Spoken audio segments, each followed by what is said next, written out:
ಎಲ್ರಿಗೂ ನಮಸ್ಕಾರ.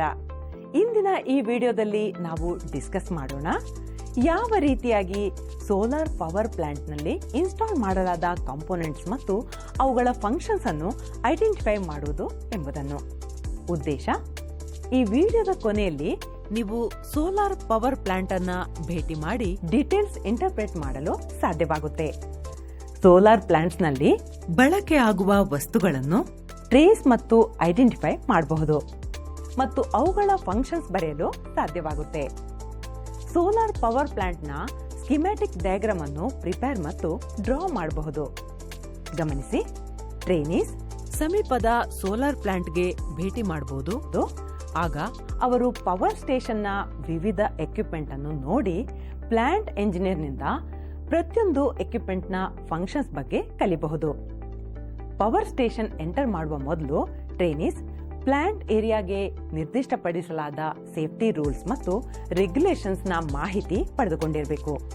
ಉದಾಹರಣೆಗೆ, ಪರ್ಸನಲ್ ಪ್ರೊಟೆಕ್ಟಿವ್ ಎಕ್ವಿಪ್ಮೆಂಟ್ ಧರಿಸುವುದು, ಯಾವುದೇ ಪವರ್ ಲೈನ್ಸ್ ಅಥವಾ ಸೋಲಾರ್ ಪ್ಯಾನಲ್ಸ್ ಅನ್ನು ಮುಟ್ಟದಿರುವುದು ಇತ್ಯಾದಿ. ಮೊದಲು ನಾವೀಗ ಸೋಲಾರ್ ಎನರ್ಜಿ ಕುರಿತು ಚರ್ಚಿಸೋಣ. ಮೇನ್ ರಿನ್ಯೂಯಬಲ್ ಎನರ್ಜಿ ಸೋರ್ಸಸ್ಗಳಲ್ಲಿ ಒಂದು ಎಂದರೆ ಸನ್, ಅಂದರೆ ಸೂರ್ಯ. ಸನ್ಲೈಟ್ ಮತ್ತು ಹೀಟ್ ವಿವಿಧ ರೀತಿಯ ಎನರ್ಜಿ ಆಗಿ ಕ್ಯಾಪ್ಚರ್ ಮತ್ತು ಟ್ರಾನ್ಸ್ಫಾರ್ಮ್ ಆಗುತ್ತವೆ. ಸೋಲಾರ್ ಎನರ್ಜಿ ಒಂದು ತಂತ್ರಜ್ಞಾನ ಸನ್ಲೈಟ್ ಅನ್ನು ಇಲೆಕ್ಟ್ರಿಕಲ್ ಎನರ್ಜಿ ಆಗಿ ಕನ್ವರ್ಟ್ ಮಾಡುತ್ತದೆ ಅಥವಾ ಫೋಟೋವೋಲ್ಟೈಕ್ ಸೆಲ್ಸ್ ಮೂಲಕವಾಗಿ. ಇದಕ್ಕೆ ಸೋಲಾರ್ ಪ್ಯಾನಲ್ಸ್ ಅಂತಿವೆ. ಫೋಟೋವೋಲ್ಟೈಕ್ ಸೆಲ್ ಅಂದರೆ ಏನು? ಒಂದು ಫೋಟೋವೋಲ್ಟೈಕ್ ಸೆಲ್, ಇದನ್ನು ಸಾಮಾನ್ಯವಾಗಿ ಸೋಲಾರ್ ಸೆಲ್ ಅಂತಿವೆ. ಇದೊಂದು ನಾನ್ ಮೆಕ್ಯಾನಿಕಲ್ ಡಿವೈಸ್ ಆಗಿದ್ದು ಸೂರ್ಯನ ಬೆಳಕನ್ನು ನೇರವಾಗಿ ವಿದ್ಯುತ್ ಆಗಿ ಪರಿವರ್ತಿಸುತ್ತದೆ. ಸಿಲಿಕಾನ್ ಎಲ್ಲಕ್ಕಿಂತ ಕಾಮನ್ ಸೆಮಿಕಂಡಕ್ಟರ್ ಮೆಟೀರಿಯಲ್ ಆಗಿದ್ದು ಇದನ್ನು ಸೋಲಾರ್ ಸೆಲ್ನಲ್ಲಿ ಬಳಕೆ ಮಾಡಲಾಗುತ್ತದೆ. ಇದು ಮಾಡ್ಯೂಲ್ಸ್ನ ಮಾರಾಟವಾಗುವ ಸರಿಸುಮಾರು 95% ತೋರಿಸುತ್ತದೆ. ಒಂದು ಸೆಮಿಕಂಡಕ್ಟರ್ ಸಬ್ಸ್ಟೆನ್ಸ್ ಫೋಟೋವೋಲ್ಟೈಕ್ ಸೆಲ್ನಲ್ಲಿ ಸೂರ್ಯನಿಂದ ರಿಲೀಸ್ ಆಗುವಂತಹ ಫೋಟಾನ್ಸ್ ಅನ್ನು ಹಿಡಿದಿಟ್ಟುಕೊಳ್ಳುವುದಕ್ಕಾಗಿ ಬಳಕೆಯಾಗುತ್ತದೆ ಮತ್ತು ಅದು ಒಂದು ಎಲೆಕ್ಟ್ರಾನ್ಸ್ ಫ್ಲೋದಲ್ಲಿ ಕನ್ವರ್ಟ್ ಆಗುತ್ತದೆ. ಎಲಿಮೆಂಟರಿ ಪಾರ್ಟಿಕಲ್ಸ್ ಅನ್ನು ಫೋಟಾನ್ಸ್ ಹೆಸರಿನಿಂದ ಗುರುತಿಸಲಾಗುತ್ತದೆ. ಅದು 3,00,000 ಕಿಲೋಮೀಟರ್ ಪರ್ ಸೆಕೆಂಡ್ ನ ಸ್ಪೀಡ್ ನಲ್ಲಿ ಟ್ರಾವೆಲ್ ಮಾಡುತ್ತವೆ ಮತ್ತು ಅವು ಸೋಲಾರ್ ರೇಡಿಯೇಷನ್ ಅನ್ನು ಕ್ಯಾರಿ ಮಾಡುತ್ತವೆ. ಈಗ ಫೋಟಾನ್ಸ್ ಪಿಎನ್ ಜಂಕ್ಷನ್ ನಲ್ಲಿ ಒಂದು ಸೆಮಿಕಂಡಕ್ಟರ್ ಮೆಟೀರಿಯಲ್ ನು ಸ್ಟ್ರೈಕ್ ಮಾಡುತ್ತದೆ. ಆಗ ಜಂಕ್ಷನ್ ಬ್ರೇಕ್ ಡೌನ್ ಆಗುತ್ತದೆ ಮತ್ತು ಎಲೆಕ್ಟ್ರಾನ್ಸ್ ಹೊರಬರಲು ಆರಂಭವಾಗುತ್ತದೆ ಮತ್ತು ಲೋಡ್ಗೆ ಬರುತ್ತದೆ. ಸೋಲಾರ್ ಪ್ಯಾನಲ್ಸ್ ನಿಂದ ಜನರೇಟ್ ಆಗುವ ಪವರ್ನ ಪ್ರಮಾಣ ಸೋಲಾರ್ ಸೆಲ್ನ ಮೇಲೆ ಬೀಳುವಂತಹ ಬಿಸಿಲಿನ ಮೇಲೆ ಅವಲಂಬಿತವಾಗಿರುತ್ತದೆ. ಹಂತ 1, ಸೋಲಾರ್ ಪ್ಲಾಂಟ್ ಭೇಟಿ ಮಾಡಿ ಮತ್ತು ಪ್ಲಾಂಟ್ನ ಡೀಟೇಲ್ಸ್ ನೋಟ್ ಮಾಡಿ. ಪ್ಲಾಂಟ್ನ ಕೆಪಾಸಿಟಿ 648 ಮೆಗಾವಾಟ್, 400 ಕೆವಿಯ ಔಟ್ಪುಟ್ ವೋಲ್ಟೇಜ್, 1500 ಆಂಪಿಯರ್ನ ಪರ್ಮಿಟೆಡ್ ಮ್ಯಾಕ್ಸಿಮಮ್ ಲೋಡ್ ಸರ್ಕ್ಯೂಟ್. ಹಂತ 2, ಆ ಸೋಲಾರ್ ಪ್ಲಾಂಟ್ನಲ್ಲಿ ಬಳಕೆ ಆಗುವ ಕಾಂಪೋನೆಂಟ್ಸ್ ಅನ್ನು ಟ್ರೇಸ್ ಮತ್ತು ಲೊಕೇಟ್ ಮಾಡಿ. Total solar panel area 2500 acres, 10 kilo square metre. Method of mounting panels. ಎಲ್ಲಕ್ಕಿಂತ ಉತ್ತಮ ಸೋಲಾರ್ ಪ್ಯಾನಲ್ ಪರ್ಫಾರ್ಮೆನ್ಸ್ ಅಂದರೆ ಡೈರೆಕ್ಟ್ ಸನ್ಶೈನ್ ಎಕ್ಸ್ಪೋಷರ್ನ ಕೆಳಗೆ. ಆ ರೀತಿ ಆಗಲು ಮಾಡ್ಯೂಲ್ ಸೌತ್ ನತ್ತ ಫೇಸ್ ಮಾಡಿರುವ ಆಂಗಲ್ ಮೇಲೆ ಪೊಸಿಷನ್ ಆಗಿರಬೇಕು.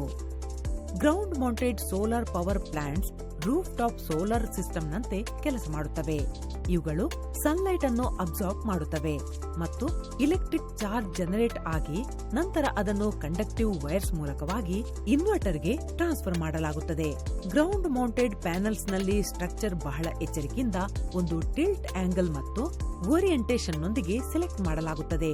ಆಗ ಅತಿ ಹೆಚ್ಚು ಸನ್ಲೈಟ್ ಎಕ್ಸ್ಪೋಷರ್ ಸಿಗುತ್ತದೆ. Controller circuits. ಪ್ಯಾನಲ್ ಸಿಲಿಕಾನ್ ಮತ್ತು ಕಂಡಕ್ಟರ್ ಸನ್ಲೈಟ್ ಅನ್ನು ಡಿಸಿ ಆಗಿ ಕನ್ವರ್ಟ್ ಮಾಡುತ್ತದೆ. ಇದು ಇನ್ವರ್ಟರ್ಗೆ ಫ್ಲೋ ಆಗುತ್ತದೆ.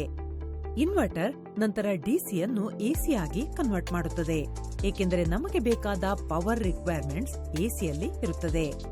ಮಾಡ್ಯೂಲ್ ಅನ್ನು ಬ್ಯಾಟರಿಗೆ ನೇರವಾಗಿ ಕನೆಕ್ಟ್ ಮಾಡಲಾಗುವುದಿಲ್ಲ. ಹಾಗಾಗಿ ಒಂದು ಚಾರ್ಜ್ ಕಂಟ್ರೋಲರ್ ಮತ್ತು ಒಂದು ಆನ್ ಚಾರ್ಜ್ ರೆಗ್ಯುಲೇಟರ್ ಮಾಡ್ಯೂಲ್ ಮತ್ತು ಬ್ಯಾಟರಿಯನ್ನು ನಡುವೆ ಬಳಸಲಾಗುತ್ತದೆ ಮತ್ತು ಇನ್ವರ್ಟರ್ ಎಸಿ ಅಪ್ಲೈನ್ಸಸ್ ಆಪರೇಟ್ ಮಾಡುವಂತಿರಬೇಕು. ಹಾಗಾಗಿ ಮಾಡ್ಯೂಲ್ ಹೊರತಾದ ಎಲ್ಲಾ ಸಿಸ್ಟಮ್ ಅನ್ನು ಬ್ಯಾಲೆನ್ಸ್ ಆಫ್ ದಿ ಸಿಸ್ಟಮ್ ಎನ್ನಲಾಗುತ್ತದೆ. ಎಂಪಿಪಿಟಿ ಕಂಟ್ರೋಲರ್ ಮೇನ್ ಕಂಪೋನೆಂಟ್ಸ್ ನಲ್ಲಿ ಒಂದು, ಏಕೆಂದರೆ ಮ್ಯಾಕ್ಸಿಮಮ್ ಪವರ್ ಆಪರೇಟಿಂಗ್ ಪಾಯಿಂಟ್ ನ ಡ್ರಿಫ್ಟಿಂಗ್ ವಾತಾವರಣದ ಮೇಲೆ ಅವಲಂಬಿತವಾಗಿರುವುದರಿಂದ ಚಿಕ್ಕ ಸಮಯ ಅವಧಿಯಲ್ಲಿ ಅಂದಾಜು ಮಾಡುವುದು ಕಷ್ಟವಾಗುತ್ತದೆ. ಇದು ಕಂಟ್ರೋಲರ್ ಸೋಲಾರ್ ಪ್ಯಾನೆಲ್ಸ್ ಅನ್ನು ಹೈಯೆಸ್ಟ್ ಎನರ್ಜಿ ಎಫಿಷಿಯನ್ಸಿ ರೇಷಿಯೋದಲ್ಲಿ ಕೆಲಸ ಮಾಡುವಂತೆ ಮಾಡುತ್ತದೆ. Battery system installed. ಸೋಲಾರ್ ಸಿಸ್ಟಂನಲ್ಲಿ ಬಳಕೆಯಾಗುವ ಬ್ಯಾಟರಿ ಸೋಲಾರ್ ಪ್ಯಾನೆಲ್ಸ್ ಮೂಲಕ ಜನರೇಟ್ ಮಾಡಲಾದ ಎಕ್ಸೆಸ್ ಎಲೆಕ್ಟ್ರಿಸಿಟಿಯನ್ನು ಹಿಡಿದಿಟ್ಟುಕೊಳ್ಳುತ್ತದೆ. ಸೋಲಾರ್ ಪ್ಯಾನೆಲ್ಸ್ ಅನ್ನು ನೇರವಾಗಿ ಲೋಡ್ಗೆ ಕನೆಕ್ಟ್ ಮಾಡಬಹುದಾಗಿದೆ. ಆದರೆ ಸೋಲಾರ್ ಬಹುಶಃ ಕಾನ್ಸ್ಟೆಂಟ್ ಇರಲಾರದು. ಹಗಲು ಹೈ ಇದ್ದು ನೈಟ್ನಲ್ಲಿ ಲೋ ಆಗಿಬಿಡುತ್ತೆ.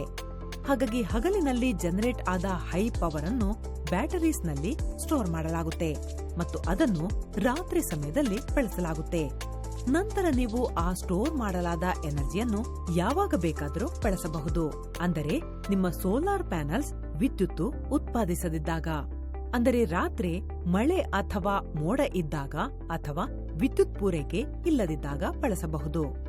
Solar panel companies lithium ion batteries ಅನ್ನು ಪ್ರಿಫರ್ ಮಾಡುತ್ತವೆ, ಏಕೆಂದರೆ ಇವು ಎನರ್ಜಿ ಹಿಡಿದಿಡುತ್ತವೆ. ಈ ಎನರ್ಜಿಯನ್ನು ಬೇರೆ ಬ್ಯಾಟರೀಸ್ಗೆ ಹೋಲಿಸಿದರೆ ಹೆಚ್ಚು ಸಮಯ ಬಳಸಬಹುದು ಮತ್ತು ಅವುಗಳಲ್ಲಿ ಹೈಯರ್ ಡೆಪ್ತ್ ಆಫ್ ಡಿಸ್ಚಾರ್ಜ್ ಇರುತ್ತವೆ. DC AC inverter capacity. Solar panels DC generate ಮಾಡುತ್ತವೆ, ಆದರೆ ಹೌಸ್ ಹೋಲ್ಡ್ಸ್ ಮತ್ತು ಇಂಡಸ್ಟ್ರೀಸ್ ಮೂಲತಃ ಎಸಿ ಕನ್ಸ್ಯೂಮ್ ಮಾಡುತ್ತವೆ.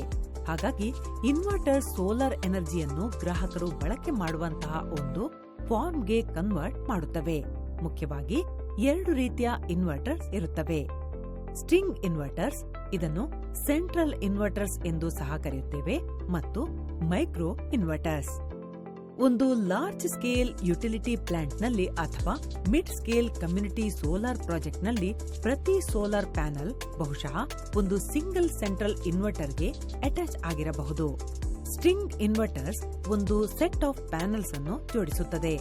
ಒಂದು ಸ್ಟ್ರಿಂಗ್ ಒಂದು ಇನ್ವರ್ಟರ್ಗೆ. ಆ ಇನ್ವರ್ಟರ್ ಪೂರ್ತಿ ಸ್ಟ್ರಿಂಗ್ ನಿಂದ ಪ್ರೊಡ್ಯೂಸ್ ಮಾಡಲಾದ ಪವರ್ ಅನ್ನು ಎಸಿಯಾಗಿ ಕನ್ವರ್ಟ್ ಮಾಡುತ್ತದೆ. ಹಾಗೆ ನೋಡಿದರೆ ಇದು ಕೈಗೆಟುಕುವ ಖರ್ಚಿನಲ್ಲಿ ಆಗುತ್ತದೆ. ಈ ಸೆಟಪ್ ಸ್ಟ್ರಿಂಗ್ ನಲ್ಲಿ ರೆಡ್ಯೂಸ್ಡ್ ಪವರ್ ಪ್ರೊಡಕ್ಷನ್ ಕೊಡುತ್ತದೆ.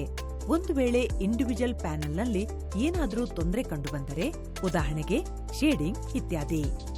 ಮೈಕ್ರೋ ಇನ್ವರ್ಟರ್ಸ್ ಸಣ್ಣ ಇನ್ವರ್ಟರ್ಸ್ ಆಗಿದ್ದು ಪ್ರತಿ ಪ್ಯಾನೆಲ್ನಲ್ಲಿ ಪ್ಲೇಸ್ ಮಾಡಲಾಗಿರುತ್ತದೆ. ಒಂದು ಮೈಕ್ರೋ ಇನ್ವರ್ಟರ್ನೊಂದಿಗೆ ಒಂದು ಪ್ಯಾನೆಲ್ನಲ್ಲಿ ಶೇಡಿಂಗ್ ಅಥವಾ ಡ್ಯಾಮೇಜ್ ಆ ಪವರ್ಗೆ ಎಫೆಕ್ಟ್ ಮಾಡುವುದಿಲ್ಲ. ಇನ್ನುಳಿದವುಗಳಿಂದ ಪಡೆಯಬಹುದು. ಆದರೆ ಮೈಕ್ರೋ ಇನ್ವರ್ಟರ್ಸ್ ಹೆಚ್ಚು ದುಬಾರಿಯಾಗಿರುತ್ತವೆ. Distribution panel to grid connections. Grid power ಎಸಿಯ ಫಾರ್ಮ್ನಲ್ಲಿದೆ ಮತ್ತು ನಾವು ಗ್ರಿಡ್ಗೆ ಪವರ್ ಸಪ್ಲೈ ಮಾಡಬಯಸಿದರೆ ನಮಗೆ ಗ್ರಿಡ್ನ ಪವರ್ನಂತೆ ಸೋಲಾರ್ ಪ್ಲಾಂಟ್ಸ್ನ ಔಟ್ಪುಟ್ನ ಅಗತ್ಯವಿರುತ್ತದೆ. ಈ ಸಿಸ್ಟಂನಲ್ಲಿ ಎಲ್ಲಕ್ಕಿಂತ ಮುಖ್ಯ ಎಂದರೆ ಔಟ್ಪುಟ್ ಫ್ರೀಕ್ವೆನ್ಸಿ ಮತ್ತು ವೋಲ್ಟೇಜ್ ಗ್ರಿಡ್ನ ಫ್ರೀಕ್ವೆನ್ಸಿ ಮತ್ತು ವೋಲ್ಟೇಜ್ನೊಂದಿಗೆ ಮ್ಯಾಚ್ ಆಗಬೇಕು ಮತ್ತು ಜೊತೆಗೆ ಪವರ್ ಕ್ವಾಲಿಟಿ ಗ್ರಿಡ್ ಸ್ಟ್ಯಾಂಡರ್ಡ್ ಅನ್ನು ಮೇಂಟೈನ್ ಮಾಡುತ್ತದೆ. Wattage of each solar panel 100 watts. Output voltage 12 volt DC. Maximum output current 9 amperes DC. Maximum operating temperature 180 degree Fahrenheit. Type polycrystalline. Make. ಹಂತ 3. ಡಿಸ್ಟ್ರಿಬ್ಯೂಷನ್ಗಾಗಿ ಪ್ಲಾಂಟ್ನ ಡೈಲಿ ಎವರೇಜ್ ಪವರ್ ಔಟ್ಪುಟ್ ಅನ್ನು note down ಮಾಡಿ. ಹಂತ 4.